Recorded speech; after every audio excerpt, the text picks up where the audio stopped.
Ryder's younger brother died in an accident. After that, my husband Ryder claimed to be dead and returned under his brother's name. He did it for one reason, only to be with his brother's wife, Serena. When I recognized him, he pushed me away without hesitation. "I'm not Ryder. I'm Ronan," he said coldly. "You're grieving. Don't confuse me with my brother." He stood protectively beside Serena and warned me not to entertain wild thoughts. My 5-year-old daughter cried, asking why her father no longer wanted her.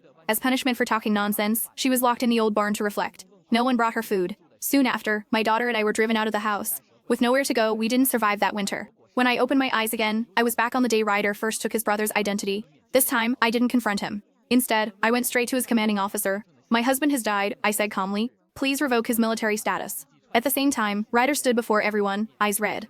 I never expected my brother's accident to happen so suddenly. When Ronan's body was brought back, I cried as if my heart were breaking. Ryder and Ronan looked identical, no one doubted him.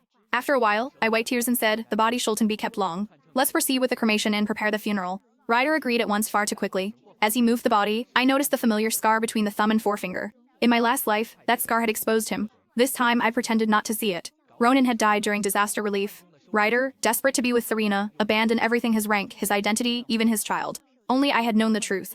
And for that, I had paid with my life. This time, I decided if he wanted to be Ronan, then he would be Ronan forever. The cremation was completed quickly. The funeral hall was set up at home, and neighbors came to help. Ryder stayed close to Serena. "She's pregnant," he said. "It's not good for her to stay here." Then Serena smiled at me. "You'll need Ronan's help in the future. You should show some sincerity." Ryder followed her lead. "Why don't you give Serena your gold jewelry and hand over the money my brother left?"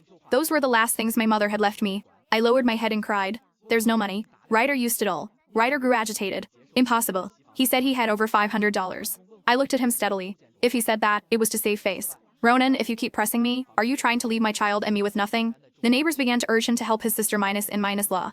Unable to argue, Ryder watched as I brought out all of Ryder's belongings and burned them one by one. "Letters, documents, clothes, everything. The person is gone," I said softly. "These things no longer matter." Back in the room, my daughter Lily looked up at me, confused. "Mommy," she asked, "that was Daddy, so why does everyone call him Uncle?" I held her tightly. "Because soon," I thought, "everyone would learn the price of stealing a life that was never yours. And Ryder, no, Ronan would be the first to pay."